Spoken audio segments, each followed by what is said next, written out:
Selamat pagi semuanya. Pertama-tama saya ucapkan selamat Natal tahun 2021 ini, dan biar sukacita Natal benar-benar ada di dalam hidup kita, dan bukan hanya di dalam hidup kita saja, tetapi dalam hidup dimanapun kita berada.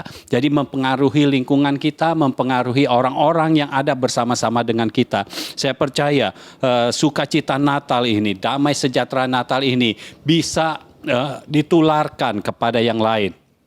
Nah, kalau kita melihat kenapa dalam setiap Natal kebanyakan orang berikan kata-kata biar sukacita Natal ada di dalam hidupmu, biar damai sejahtera Natal ada di dalam hidupmu.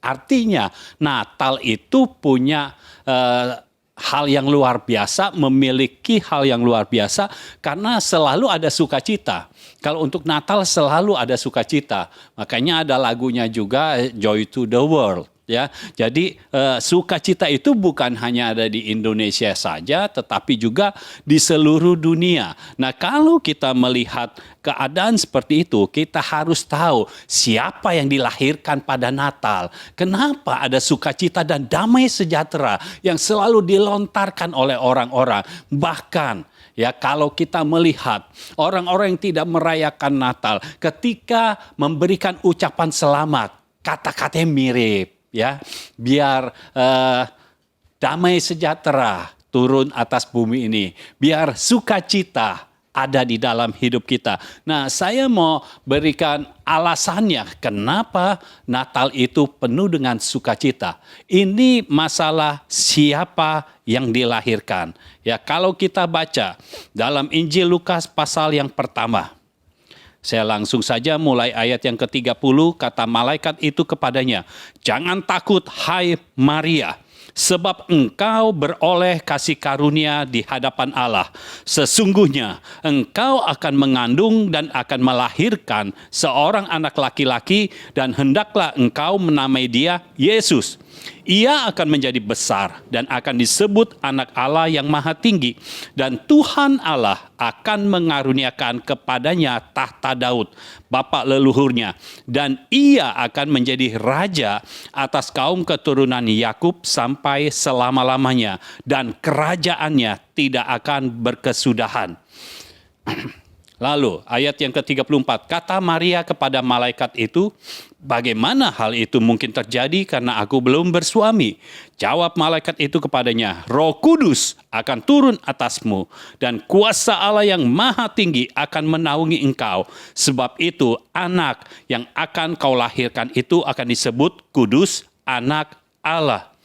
Jadi kalau kita memperhatikan kenapa setiap Natal selalu ada kata-kata sukacita dan damai sejahtera.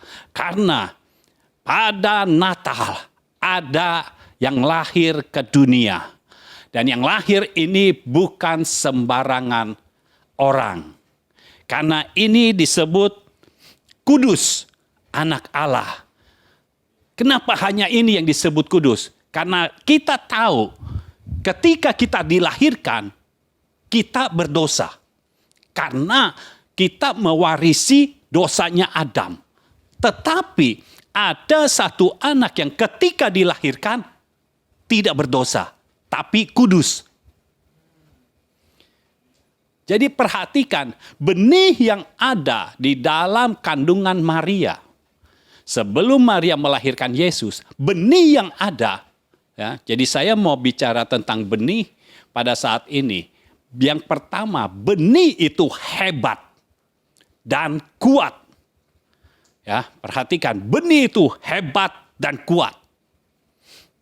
Bagaimana kita tahu benih itu hebat dan kuat? Nah, perhatikan saja, yang akan turun atas kandungan itu adalah Roh Kudus. Lalu, yang menaungi adalah kuasa Allah yang Maha Tinggi. Benih ini hebat, benih ini kuat. Lalu kenapa bisa dibilang benih ini hebat, benih ini kuat? Karena dia dikaruniakan tahta Daud. Dan kerajaannya tidak akan berkesudahan. Artinya ini seorang raja yang ditetapkan untuk menjadi raja selama-lamanya.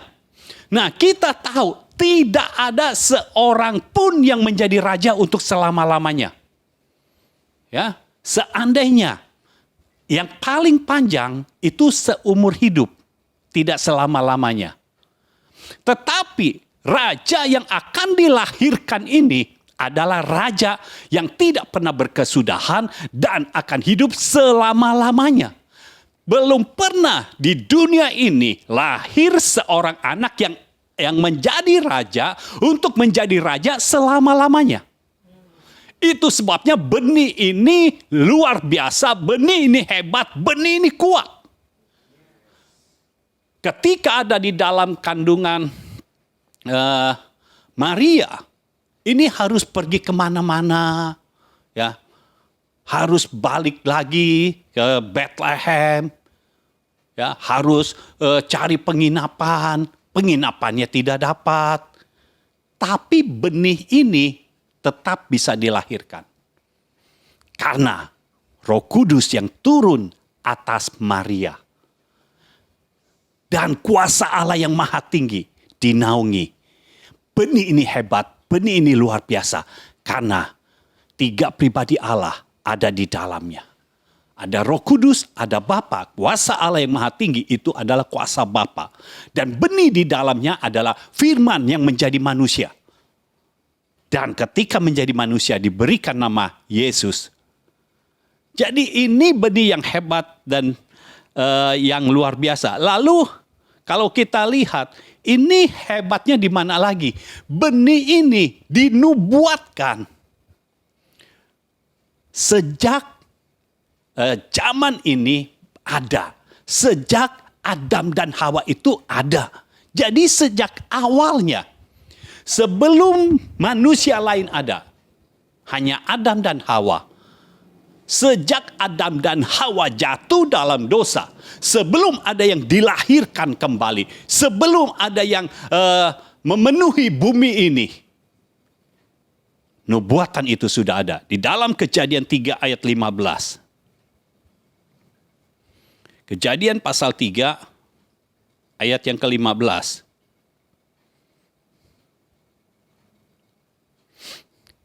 Aku akan mengadakan permusuhan antara engkau dan perempuan ini.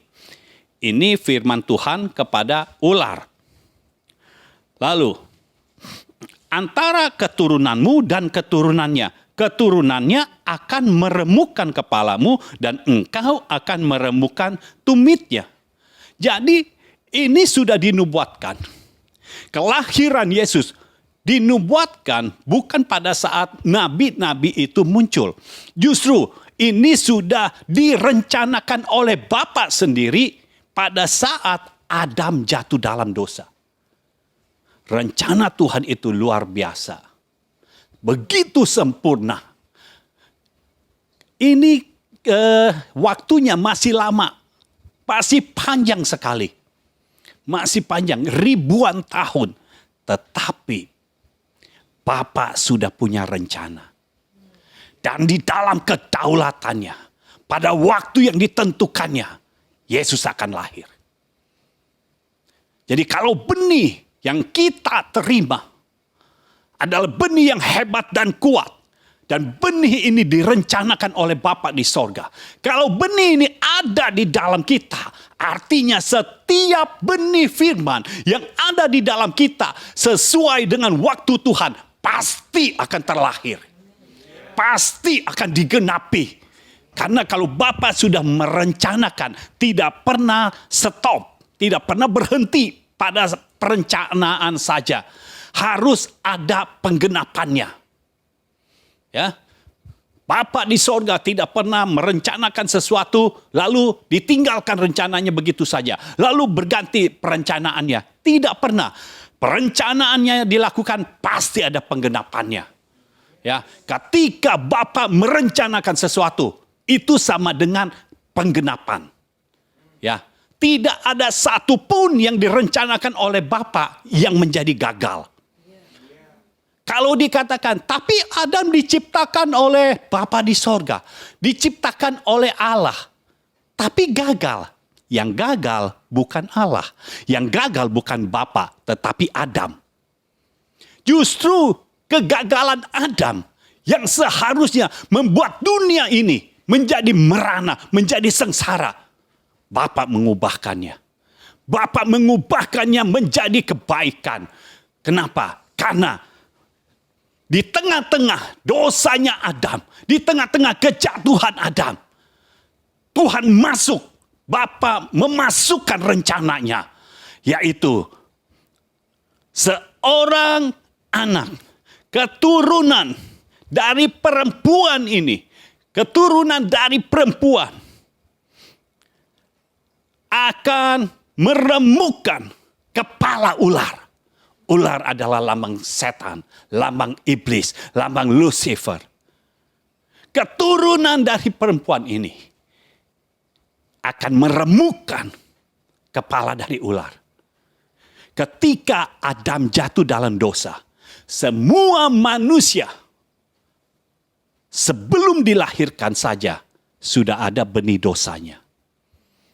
Tetapi pada saat yang sama, ketika Adam jatuh dalam dosa, pada saat yang sama, Bapa di sorga sudah mulai merencanakan penebusannya. Haleluya, kita punya Bapa yang sangat baik. Dia sangat peduli kepada kita. Dia sangat peduli kepada ciptaannya. Ya. Dan terutama ciptaannya itu adalah manusia. Kita ini adalah manusia. Bapa sangat peduli. Ketika Bapa melihat manusia pertama sudah berbuat dosa, menghancurkan apa yang ada di dalam hidupnya sendiri, apa yang ada di dalam hidup Adam. Ya, knowing-nya hilang, kuasa.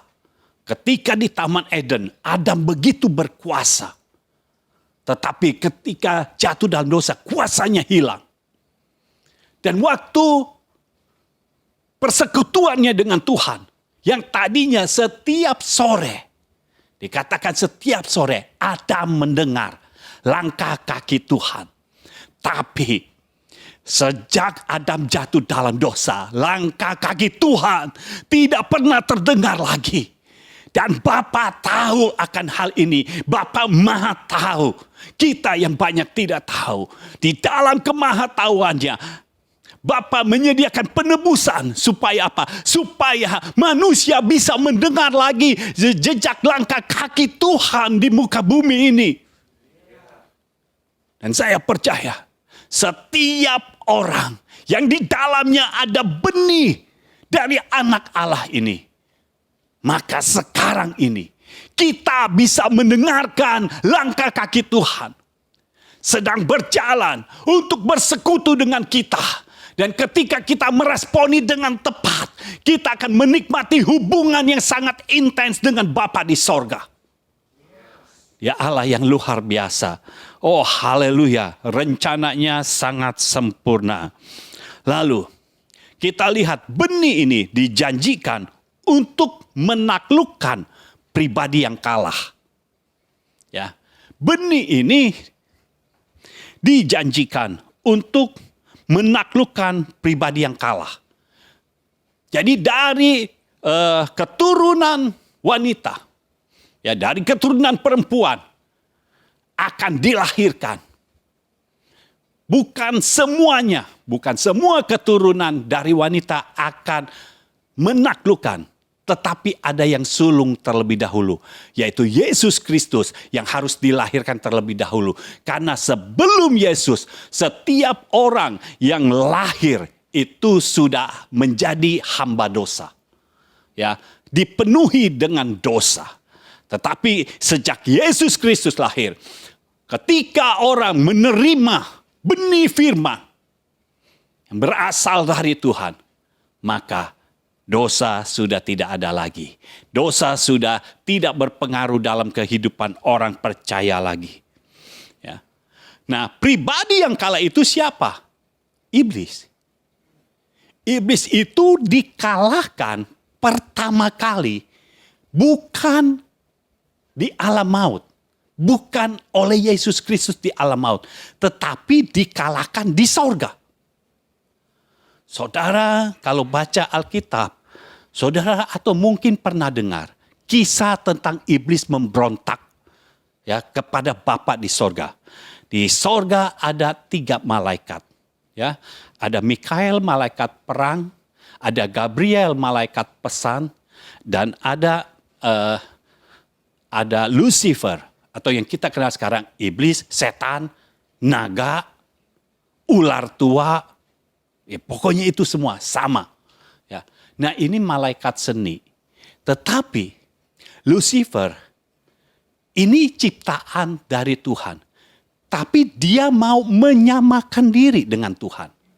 Itu sebabnya dia memberikan kata-kata kepada Hawa supaya Hawa itu sama seperti Allah. Itu tujuannya Lucifer. Tujuannya iblis. Dia mau sama seperti Allah. Itu sebabnya dia tidak punya kemampuan tapi dia punya kemauan. Kemauannya tidak mungkin terjadi. Dia tidak punya kekuatan untuk mengambil alih. Akhirnya apa? Bapa, kalau saudara baca di kitab Wahyu, Bapa yang memulai peperangan. Tuhan yang memulai peperangan. Karena iblis tidak ada kekuatan untuk memulai peperangan. Bapa memulai peperangan. Mikael diperintahkan perang dengan Lucifer. Sehingga Lucifer kalah, dibuang ke bumi. Jadi itu pertama kalinya. Ini pribadi yang sudah ditaklukkan, pribadi yang kalah. Dan di bumi, ketika dia di bumi, dia mulai mengacau kan. Yesus Kristus lahir. Yesus datang bukan cari iblisnya di bumi. Yesus langsung masuk ke dalam jantung pertahanannya. Di situ dikalahkan oleh Yesus. Sekali lagi, iblis dikalahkan. Pribadi ini sudah sering kalah dan tidak pernah menang. Jadi kita harus tahu, musuh yang kita hadapi adalah pribadi yang sudah dikalahkan, yang sudah ditaklukkan dan tidak pernah menang. Lalu ketika gereja bangkit di muka bumi, iblis menjadi babak belur. Ditaklukkan lagi, dikalahkan lagi. Jadi sudah sejak zaman Yesus Kristus lahir sampai sekarang ini, iblis menjadi pribadi yang kalah dan kalah terus. Dan saudara harus tahu, pribadi yang sudah sering kalah tidak layak untuk minta tanding ulang. Kalau saudara kenal olahraga tinju, yang bisa minta tanding ulang adalah pribadi yang sudah kalah, kemudian dia bertanding dan dia bisa menang melawan yang lainnya. Baru dia minta tanding ulang dengan lawan yang sebelumnya mengalahkan dia. Tetapi kalau dia kalah terus, untuk bisa bertanding sekali lagi, tidak ada kesempatan. Jadi dengar saudara, musuh yang ada pada kita itu sudah ditaklukkan. Dan kita sudah menaklukkannya juga. Dan pribadi yang sudah ditaklukkan ini tidak punya hak sama sekali untuk minta tanding ulang. Artinya memang dia tidak berhak lagi naik ring. Kenapa? Kemampuannya sudah tidak ada. Untuk dia naik ring kemampuannya sudah tidak ada. Karena dia dipenuhi oleh dosa. Dan dosa membuat dia semakin turun. Dan tinggal tunggu saatnya dia akan dibuang ke dalam lautan api yang menyala-nyala. Tuhan sedang bekerja di tengah-tengah kita. Biar pesan Natal pada hari ini benar-benar membuat kita menjadi orang yang penuh dengan kemenangan. Kita bersukacita. Bukan sukacita yang berasal dari dunia ini. Tapi sukacita yang berasal dari sorga. Dan hidup kita penuh dengan kemenangan. Kita memiliki damai sejahtera. Bukan damai sejahtera yang dari dunia ini. Tapi damai sejahtera yang dari sorga. Damai sejahtera yang dari sorga. Firman Tuhan katakan berbeda dari damai yang diberikan oleh dunia ini. Karena damai yang dari sorga diberikan kepada kita itu menjadi permanen. Dan itu membuat hati kita, roh kita meluap. Ada yang meluap dari dalam kita. dan keinginan kita untuk menyenangkan hati Tuhan, untuk memuji dan menyembah Tuhan. Kita tidak pernah dipusingkan lagi oleh musuh. Mungkin saudara ada yang berkata, tapi kan dikatakan musuh itu seperti singa yang mengaum-ngaum dan mencari orang yang lengah, yang siap ditelannya. Ya, kalau kitanya lengah. Itu sebabnya kita tidak boleh lengah. Kalau kita tidak lengah, iblis itu cuma bisa mengaum, tidak bisa menggigit. Ya. Kalau saudara rekam suaranya aja, itu bisa. Kalau cuma mengaum, tapi nggak bisa menggigit, tidak bisa membunuh. Karena di dalam kita sudah ada Yesus Kristus, sudah ada Roh Kudus. Nah, saudara mungkin berkata, lalu saya tidak boleh lengahnya bagaimana? Apa kalau tidur saya harus bawa pentungan? Jadi waspada. Ya. Tapi tidak usah begitu. Di dalam kita ada Roh Kudus, di dalam kita ada Roh Kristus. Ketika kita mengikuti suara Tuhan, mengikuti tuntunan Roh, saat itulah kita berada di dalam kewaspadaan yang tinggi. Dan iblis tidak bisa masuk dalam area kita. Karena di dalam kita ada Roh Kristus yang sudah mengalahkan dia. Ada Roh Kudus yang sudah mengalahkan dia juga. Jadi kalau mau dekat-dekat, nggak bisa, dianya yang nggak mau. Ya, sebelum kita tolak, dianya yang nggak mau. Dekat-dekat mah nggak enak. Ya, kalau pecundang, ya, dekat-dekat dengan pahlawan, itu nggak enak. Karena apa? Kalau sampai terjadi masalah dan harus berkelahi, yang namanya pecundang akan menjadi pecundang lagi. Ingat, iblis sudah harus menerima nasib, yaitu dikalahkan dan ditaklukkan dan tidak pernah menang. Karena kemenangan adalah milik kita oleh darah anak domba dan oleh kesaksian kita. Kita hidup dalam kemenangan. Iblis dikalahkan dan dihancurkan. Ya, kesaksian hidup kita. Kalau Kisah Rasul 1 ayat 8 berkata, kita akan menjadi saksi. Nah, kenapa kesaksian hidup kita sampai bisa mengalahkan iblis? Karena kesaksian kita dikuasai oleh kuasa yang berasal dari Roh Kudus. Yaitu kuasa yang bisa mengadakan tanda-tanda heran dan mujizat. Kita percaya Tuhan sedang bekerja di antara kita. Jadi benih yang dilahirkan pada hari Natal, itulah benih yang memang dijanjikan untuk menaklukkan pribadi yang kalah.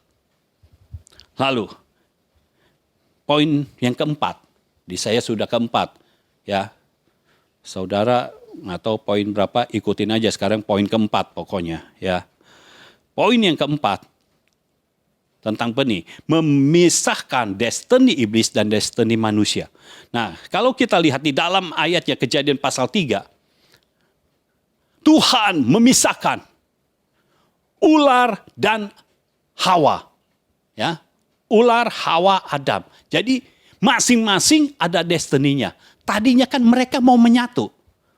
Saudara sadar atau tidak sadar, iblis mau menyatukan destiny-nya dengan Hawa, yaitu menyamai yang maha tinggi. Ya, kalau engkau makan buah itu matamu terbuka dan engkau menjadi sama seperti Allah. Kan itu destiny-nya iblis dulu yang gagal. Itu sebabnya Tuhan memisahkan destiny-nya. Saudara bisa lihat destiny-nya. Ya, untuk ular apa? Firman Tuhannya. Untuk Hawa apa? Untuk Adam apa? Tetapi yang pasti ini, yang paling terpisah adalah di dalam hidup manusia dan di dalam waktunya Tuhan, satu saat melalui perempuan akan dilahirkan seorang anak yang akan mengalahkan iblis. Dan destiny daripada ular atau iblis adalah diremukkan. Destiny dari manusia meremukkan. Tapi destiny dari iblis diremukkan. Jadi kita tahu destiny kita dengan iblis beda, tidak sama. Jadi jangan mau kita punya tujuan hidup kita yang sama seperti iblis. Karena Tuhan sudah mengubahkan arah hidup kita untuk kembali kepada Bapa di sorga. Ya. Yesus sudah datang dan sudah memulihkan hubungan antara kita dan Bapa di sorga. Hubungan yang tadinya diputuskan karena dosa Adam. Dan Yesus kembalikan, dipulihkan. Sehingga manusia dan Bapa di sorga itu bisa berhubungan kembali. Orang-orang benar mulai bisa mendengar langkah kaki Tuhan. Ketika Tuhan berjalan mendekati kita, kita bisa mendengarnya. Kita bisa tahu, oh ini hadirat Tuhan. Ini realitanya nyata di dalam kehidupan kita. Dan di tempat di mana kita sedang berada sekarang, realitanya nyata. Realita kehadirannya nyata. Bukan hanya mujizat demi mujizat saja, tetapi realita kehadirannya sangat nyata. Kita bisa merasakan Tuhan dekat dengan kita. Tuhan ada bersama-sama dengan kita. Ketika kita berdoa, kita berseru, Tuhan ada bersama-sama dengan kita. Dan kita bisa berbincang-bincang dengannya. Kita hubungannya dipulihkan kembali. Kita bisa berkata, Tuhan, aku mengasihi Engkau. Bapa, aku mengasihi Engkau. Sama seperti Kau mengasihi aku juga mengasihimu. Aku mengasihimu dengan segenap hatiku, dengan segenap jiwaku, dengan segenap akal budiku, dengan segenap kekuatanku. Aku mengasihi Engkau. Kita bisa berkata kepada Bapa dan Bapa merespon. Haleluya. Bapa merespon. Bapa tinggal berkata, aku juga mengasihimu dan aku punya waktu. Aku sudah tidak sabar untuk menunjukkan kasihku kepadamu, untuk menunjukkan rasa sayangku kepadamu. Dan sudah tiba waktunya ketika hubungan kita dipulihkan, manusia dan Bapa di sorga dipulihkan, dan sekarang ini hubungannya sudah dipulihkan. Ketika hubungan ini dipulihkan, maka apa yang Tuhan kehendaki dalam hidup kita itu akan terjadi dalam hidup kita. Apa yang Tuhan kehendaki, apa yang Tuhan inginkan dalam hidup kita, itu yang terjadi dalam hidup kita. Dia yang bertahta di sorga, sekarang Dia bertahta di dalam hati kita. Dia bertahta di dalam roh kita, sehingga apa yang kita katakan itu direspon oleh Bapa. Sekarang apa yang kita katakan, Bapa merespon, dan Bapa selalu terjaga. Bapa tidak pernah tidur. Ketika kita berdoa, kita berdialog, kita bersekutu dengannya, Bapa selalu merespon. Karena memang Bapa kita Allah yang hidup, Allah yang tidak pernah mati, Allah yang tidak pernah tidur, Allah yang selalu bertanggung jawab untuk merealisasikan semua rencananya di muka bumi ini.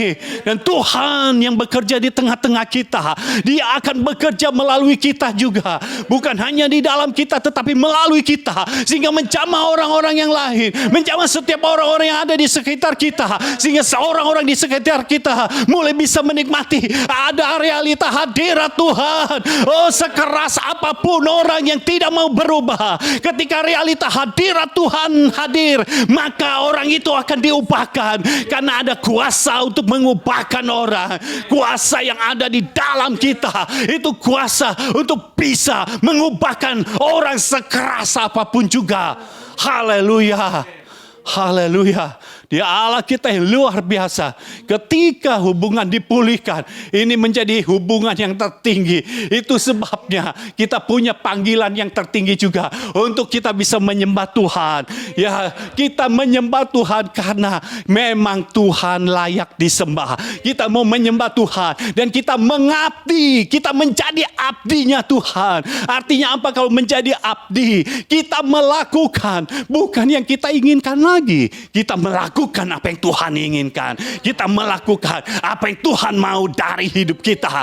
Ketika kita melakukannya dan kita percaya, sama seperti Tuhan menyertai Yusuf dan Tuhan buat semua yang Yusuf lakukan menjadi berhasil. Demikianlah pada zaman ini Tuhan akan menyertai engkau, dan apa yang engkau perbuat Tuhan buat menjadi berhasil. Bukan perbuatan tanganmu yang menjadikan engkau berhasil, tetapi apa yang Tuhan lakukan di dalam hidupmu, itu yang membuat engkau menjadi berhasil. Ketika hubungan kita dipulihkan kembali, sorga terbuka atas hidup kita. Tidak peduli keadaan dunia seperti apa. Kalau sorga terbuka atas hidup kita, artinya kita punya dunia sendiri. Krisis yang datang dalam dunia ini seharusnya tidak pengaruh dalam hidup kita, tetapi kita yang akan mempengaruhinya. Karena kita berada di bawah sorga yang terbuka, di dalam kerajaan yang tidak tergoncangkan.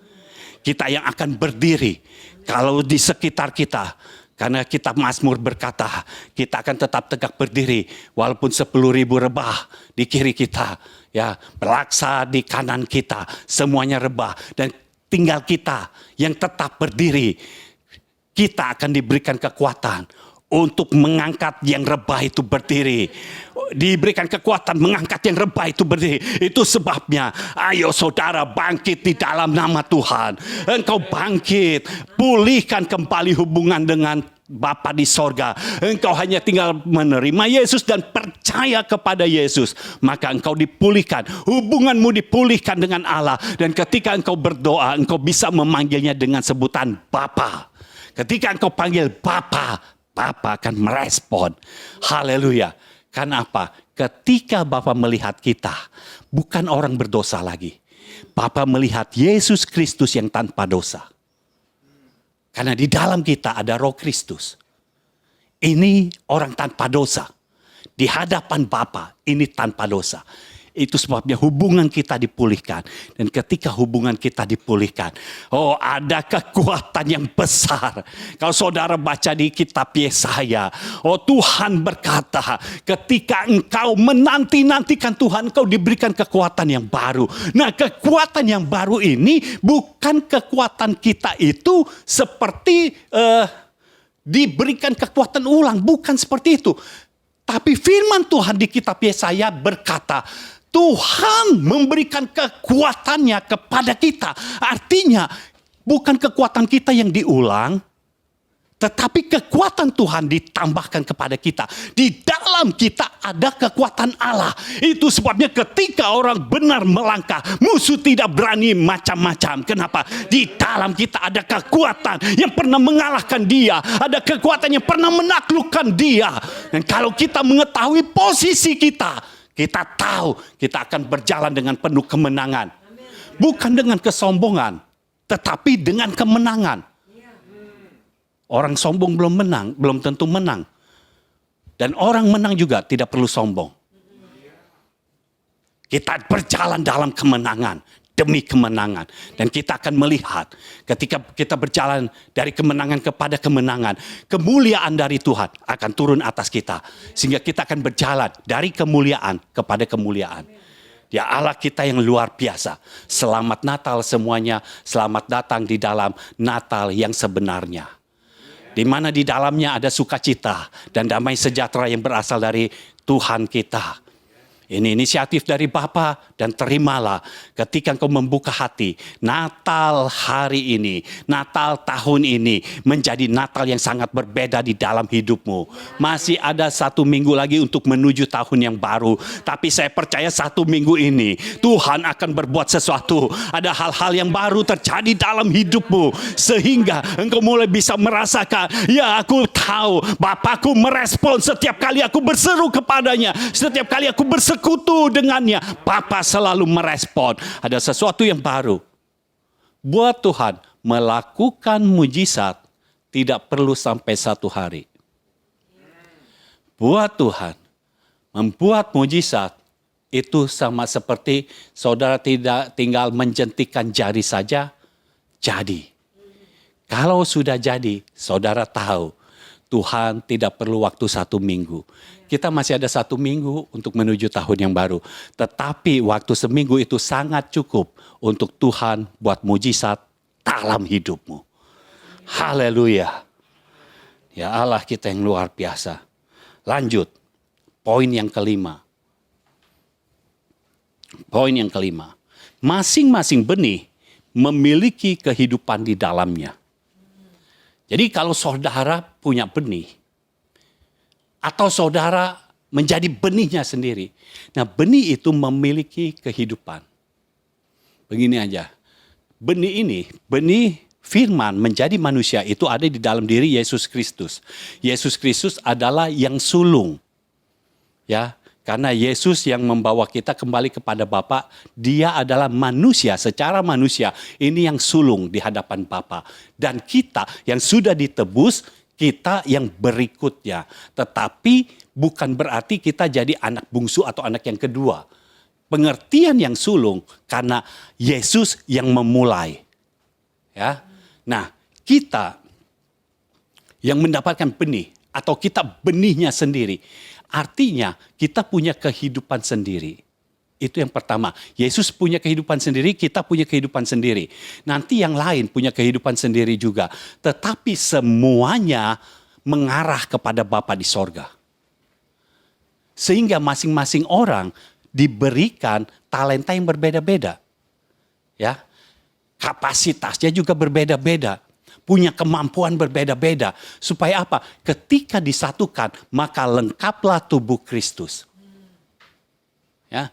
Lalu, di samping itu, kalau itu benih firman yang datang dalam hidupmu, setiap benih firman yang datang dalam hidupmu, itu punya kehidupan. Jadi, kalau firman datang dalam hidupmu, buat itu menjadi kehidupan. Jangan cuma itu menjadi firman yang saudara dengar saja. Saya berharap saudara mau mencatatnya. Ketika saudara mendengarkan pertama kali, saudara tidak mencatat, oke. Yang penting saudara merespon. Tetapi saudara harus dengar ulang untuk saudara mencatat. Setelah saudara mencatat, saudara harus doakan supaya firman itu menjadi kehidupan di dalam hidupmu. Karena masing-masing benih firman punya kehidupan. Artinya setiap firman yang datang dalam hidupmu ini akan dilahirkan. Karena punya kehidupan. Akan dilahirkan. Bisa bayangkan, semakin banyak kita terima firman, berapa banyak kehidupan yang kita miliki. Oh haleluya, itu sebabnya kita diberikan kemampuan untuk menghidupkan orang-orang. Usaha yang sudah mati bisa kita hidupkan. Bisnis yang sudah mati bisa kita hidupkan. Ini sama seperti air yang mengalir dari bait suci. Ya, ketika menjadi sungai, mulai terlihat perubahan. Yang tadinya di situ sekitarnya seperti daerah yang mati, tidak ada kehidupan. Tetapi ketika air dalam kita itu meluap sampai menjadi sungai, tiba-tiba. Kata tiba-tiba artinya itu dalam sekejap. Tiba-tiba ketika kita melintasi daerah itu ada kehidupan. Mulai ada yang berjual beli.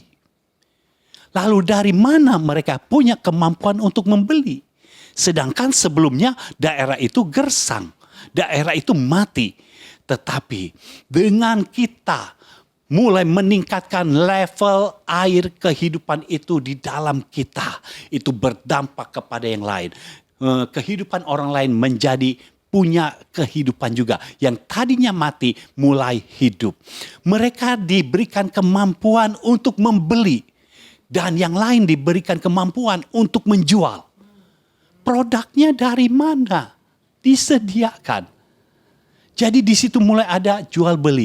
Perekonomian mulai bangkit. Yang tadinya perekonomiannya sudah mati. Terjadi krisis yang luar biasa. Tetapi perekonomian mulai bangkit. Mulai bangkit. Tingkat inflasi turun drastis. Ya. Lalu kemudian yang tadinya di sekitar situ banyak yang sakit. Dan karena sakit banyak yang meninggal. Tetapi ketika air dalam hidup kita, dalam kerohanian kita terus bertambah dan menjadi satu sungai. Yang sakit ini disembuhkan. Karena tiba-tiba saja di situ ada pohon. Pohon itu berbuah yang banyak. Buahnya ini bisa dimakan, dijadikan makanan sehingga tidak ada yang kelaparan di daerah situ. Dan daunnya bisa dijadikan obat. Saudara bisa bayangkan dampak dari hidup kita sebagai benih yang ada di dalam Tuhan.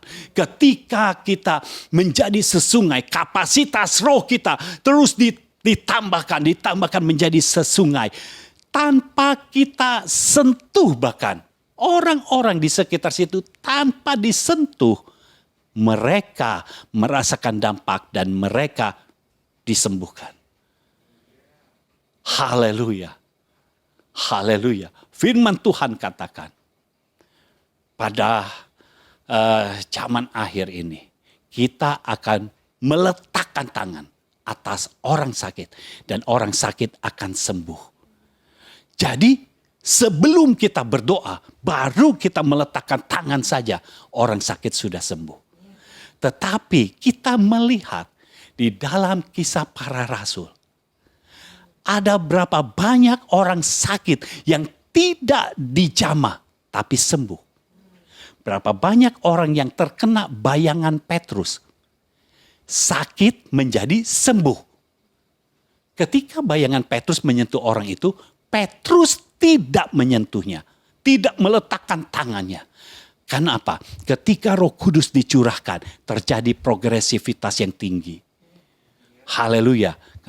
Tuhan Yesus berkata, kalau engkau percaya, engkau akan melakukan hal-hal yang lebih besar daripada yang aku lakukan. Petrus melakukan masih yang sama. Tetapi di zaman Paulus ada yang baru lagi. Sekarang sapu tangan. Paulusnya tidak menyentuh itu orang. Tapi sapu tangan Paulus dibawa. Orang yang sakit ketika kena sapu tangan Paulus menjadi sembuh. Dan sekarang bukan sapu tangan lagi. Kain apa saja yang pernah dipakai oleh Paulus, diambil oleh murid-murid Paulus, lalu mereka pergi. Kalau ada yang sakit, itu sapu tangan atau kain diletakkan saja, orang sakit menjadi sembuh. Haleluya, saya percaya akan ada hal-hal yang baru. Ada hal-hal yang baru, mujizat-mujizat yang baru akan terjadi di dalam hidupmu dan melalui hidupmu. Saya percaya ketika engkau ditempatkan di dalam satu area, engkau ditempatkan di dalam satu rumah, di dalam satu keluarga, Tuhan mau engkau bangkit menjadi terang dan engkau berdampak di sekitarmu. Sehingga orang-orang yang sakit di situ mulai merasakan kesembuhan. Baik engkau tumpang tangan ataupun tidak, dia merasakan kesembuhan. Baik engkau doakan ataupun tidak, dia merasakan kesembuhan. Kenapa? Karena hidupmu berdampak. Jadilah hidup yang berdampak. Saya percaya kalau Roh Kudus yang ada di dalammu terus engkau aktifasi dan kapasitas rohmu terus bertambah-tambah, maka ini akan terus meluap dari hatimu. Itu yang menyebabkan di sekitarmu mulai ada atmosfer kesembuhan, sehingga setiap orang yang berjumpa dengan engkau belum apa-apa, baru berjumpa saja, belum bicara, baru ketemu saja, belum bicara, belum disentuh, tiba-tiba engkau merasakan kesembuhan. Kenapa? Atmosfernya sudah atmosfer kesembuhan. Tidak ada lagi atmosfer sakit penyakit. Sama seperti saudara kalau ke sorga. Saudara ke sorga, saudara sakit di dunia ini, meninggal, saudara masuk ke sorga, saudara hidup tidak dengan sakit penyakit. Saudara tidak pernah sakit kalau ada di sorga. Dan kita adalah kemah Tuhan di muka bumi ini. Kita menghadirkan sorga di muka bumi ini. Sehingga orang yang bertemu dengan kita, seharusnya lah kita bisa menularkan semuanya itu. Tuhan yang bekerja dalam hidup kita. Dan saya berdoa supaya ini menjadi kehidupan saudara, kehidupanmu. Engkau bisa mengubahkan areamu, engkau bisa mengubahkan keluargamu, engkau bisa mengubahkan kota dan bangsamu. Hidupmu berdampak. Dan saya percaya Tuhan telah memberikan sesuatu yang luar biasa di dalam hidupmu. Ada sesuatu yang Tuhan sediakan dalam hidupmu. Engkau yang sedang melihat tayangan ini, saya percaya Tuhan sedang menyiapkan sesuatu untuk engkau. Engkau tidak selama-lamanya akan seperti ini. Akan ada hidup yang berubah. Akan ada hidup yang berubah di dalam nama Yesus. Akan ada perubahan yang signifikan. Akan ada perubahan yang signifikan dan permanen di dalam hidupmu. Engkau tiba-tiba saja tidak sama lagi seperti dulu. Karena apa? Tuhan sekarang hadir di dalam hidupmu. Realitas sorga nyata. Realita Tuhan nyata dalam hidupmu. Dan kau mulai bisa merasakan atmosfer di dalam hidupku mulai berubah. Yang tadinya engkau mengeluh terus, sekarang berubah. Engkau mulai mengucap syukur karena engkau tahu Tuhan bekerja di dalam hidupmu. Mujizatnya masih ada. Dan sampai saat ini mujizatnya masih terus berlangsung. Sampai saat ini Tuhan masih bekerja dan tidak pernah berubah. Dia Allah yang luar biasa. Kalau dia sudah bekerja, artinya dia akan tetap bekerja di dalam hidupmu. Dan tidak ada satupun yang bisa menghalangi kalau Tuhan sudah bekerja. Haleluya. Nah, untuk saudara bisa memiliki kehidupan, ini yang harus saudara lakukan. Yohanes 12.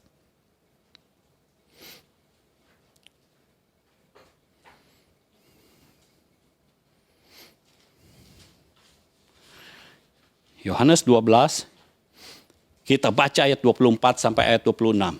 Aku berkata kepadamu sesungguhnya, jikalau biji gandum, benih, ya, tidak jatuh ke dalam tanah dan mati, ia tetap satu biji saja. Tetapi jika ia mati, ia akan menghasilkan banyak buah. Barang siapa mencintai nyawanya, ia akan kehilangan nyawanya. Tetapi barang siapa tidak mencintai nyawanya di dunia ini, ia akan memeliharanya untuk hidup yang kekal. Barang siapa melayani aku, ia harus mengikut aku, dan di mana aku berada, di situ pun pelayanku akan berada. Barang siapa melayani aku, ia akan dihormati Bapa. Jadi saudara, ingat, kekristenan yang sejati bukan orang Kristen yang pasif. Kekristenan sejati adalah aktif. Jadi kalau kita mau benih itu benar-benar hidup di dalam kita, ini yang harus kita lakukan. Benih itu harus jatuh ke dalam tanah dan mati.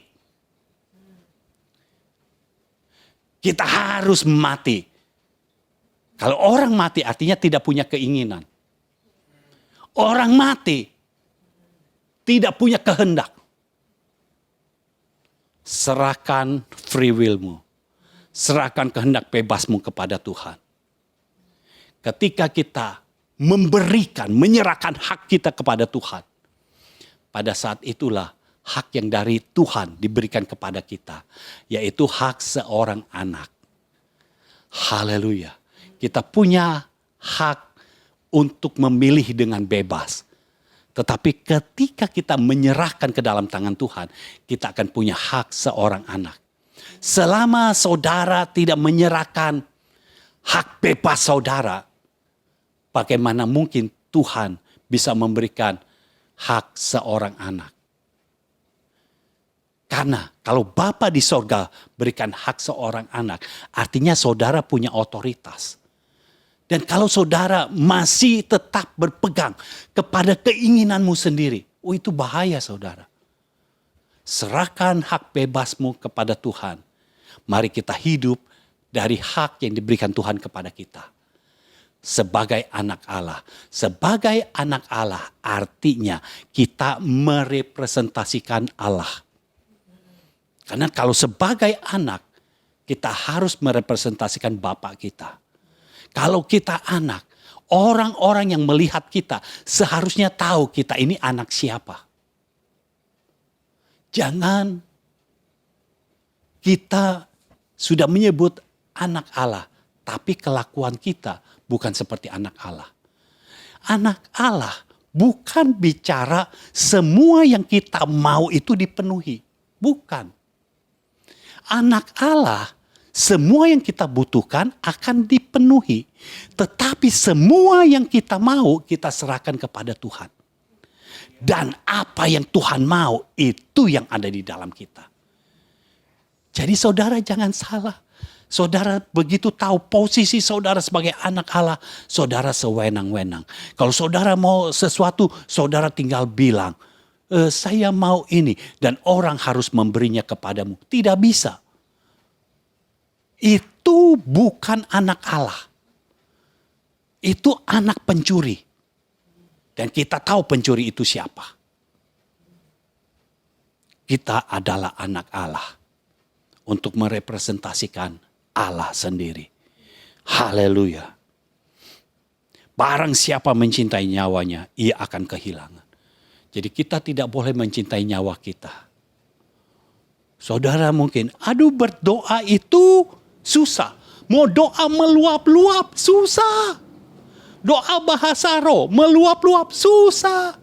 Saudara kalau doa bahasa roh meluap-luap aja susah. Gimana saudara mau dikirim ke medan perang? Latihan dulu. Ya. Kalau seorang tentara ketika latihan, ayo latihan. Waktu panjat tembok saja, susah, nggak bisa. Saya mendingan lewat samping aja. Toh sampai juga di balik tembok. Dan saudara tahu, memang bisa sampai di balik tembok. Tetapi yang diperlukan adalah prosesnya itu. Saudara harus naik pakai tali untuk ke balik tembok. Ada latihannya. Lalu kalau saudara bilang, susah, nggak bisa, yang gampang aja. Nggak bisa. Ini belum ngomong soal nyawa. Masih jauh dari nyawa. Bahkan nyawa pun kita tidak mengasihinya. Nyawa kita sendiri kita tidak mengasihinya. Karena ketika kita tidak mengasihi nyawa kita, justru saat itulah kita memperolehnya. Ketika kita tidak sayang dengan harta benda kita, justru pada saat itulah Tuhan bisa memberikannya. Tidak sayang bukan berarti setiap kali kita diberikan harta benda, lalu saudara buang-buang. Ingat, yang kita diberikan, ya, itu adalah Tuhan yang memberikan. Kalau Tuhan memberikan, artinya itu bukan kita punya. Kita harus merawatnya. Kita tidak boleh mengasihi apa yang ada di dunia ini. Kita harus mengasihi Tuhan lebih dari apapun juga. Haleluya. Lanjut saudara. Poin yang keenam. Ada kulit benih yang melindungi kehidupan di dalamnya. Jadi setiap benih, kalau saudara lihat, saudara tahu kalau beras, gandum itu mirip dengan beras. Jadi setiap beras, setiap butirannya itu selalu ada kulitnya. Dan kulitnya itu yang melindungi isi di dalamnya. Jadi saudara di dalam hidupmu, kalau engkau memiliki benih firman, engkau memiliki benih dari Yesus Kristus, maka akan ada yang menjaga dan melindungimu. Jangan takut, berjalan terus di dalam firman, berjalan terus di dalam Tuhan, berjalan terus di dalam rohnya, maka Tuhan sendiri yang akan menjaga dan melindungi engkau. Oh Bapa di sorga sudah mengutus para malaikatnya di muka bumi ini untuk menjaga dan melindungi engkau. Sehingga engkau bisa terus berada di dalam track Tuhan, berada di jalan Tuhan. Untuk engkau tetap berada di jalannya. Saya mau beritahu kepada saudara dalam Yesaya 9 ayat yang kelima. Ya. Tulis bagiannya saja. Benih itu seorang putra, bukan anak kecil. Ya, dikatakan Yesaya 9 ayat yang kelima. Kita baca saja ayatnya. Yesaya 9 ayat kelima, kalau saudara di Alkitab elektronik, itu ayat yang keenam. Sebab seorang anak telah lahir untuk kita. Ya, seorang anak telah lahir untuk kita. Dan Alkitab menjelaskan lebih jelas lagi supaya clear. Seorang putra telah diberikan untuk kita. Putra bukan anak kecil. Putra awalnya seorang anak. tetapi lama-lama menjadi dewasa. Nah, di dalam Yohanes 1 ayat 12, ketika dikatakan kita diberi kuasa untuk menjadi anak-anak Allah. Nah, kata anak-anak Allah bukan dari kata children, tetapi katanya dari sons. Children tidak pernah akan bertumbuh. Yang namanya child ya tetap child, anak kecil. Tetapi sons, anak, putra akan bertumbuh. Karena sampai sedewasa apapun juga, ketika seorang anak berjumpa dengan bapaknya, dia tetap anak. Tapi sudah bukan anak kecil. Nah, benih yang ada pada saat dilahirkan di hari Natal adalah benih yang dari seorang putra, bukan anak kecil. Jadi benih ini akan kuat. Bukan lemah, karena anak kecil lemah. Tetapi seorang putra akan menjadi kuat. Di dalam kerajaan, anak kecil akan menjadi lemah. Tetapi seorang putra mahkota akan memiliki pengaruh yang kuat. Dan selanjutnya, benih itu adalah benih pemerintahan. Karena selanjutnya dikatakan lambang pemerintahan ada di atas bahunya. Dan namanya disebutkan orang, penasihat ajaib, Allah yang perkasa, Bapa yang kekal, Raja damai. Jadi benih pemerintahan itu sudah ada di dalam Yesus Kristus.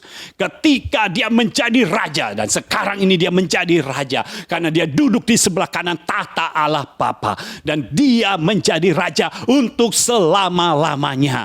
Dia menjadi raja, kerajaannya tidak berkesudahan. Dia menjadi raja untuk selama-lamanya. Lambang pemerintahan ada di atas bahunya. Ketika kita berjumpa dengannya, maka kita bisa melihat di dalam bahu sudah ada lambang pemerintahan, dan lambang yang sama ada di dalam hidup kita. Lambang pemerintahan itu ada di dalam kita karena kita memiliki benih yang sama. Benih kita adalah benih dari perempuan untuk meremukkan kepala ular, untuk meremukkan semua yang sudah ditaklukkan, dan semua yang sudah ditaklukkan tidak pernah bisa menang lagi.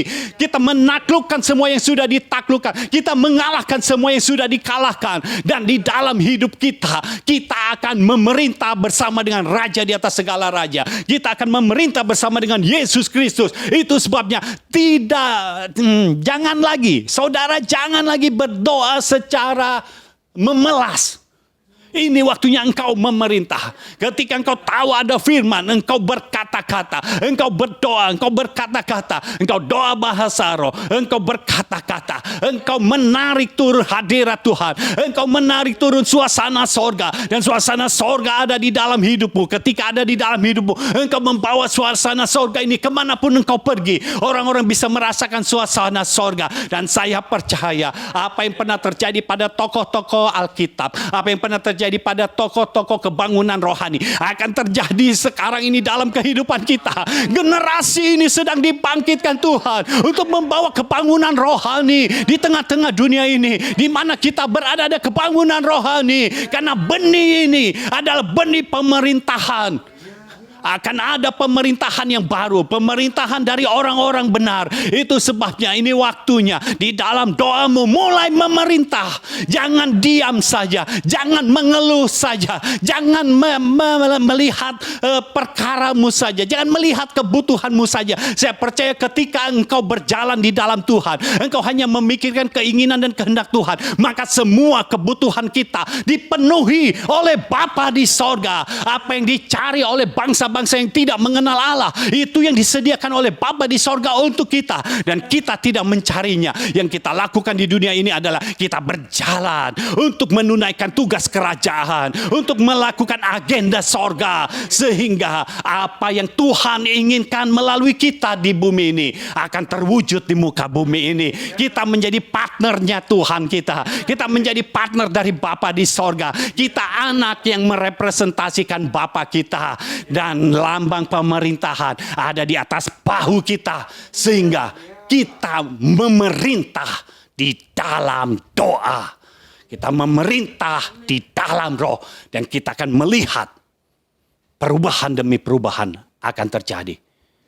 Itu sebabnya saudara, ketika ada kesempatan untuk saudara mengikuti prayer group. Ikuti. Sehingga saudara bisa tahu doa pemerintahan seperti apa.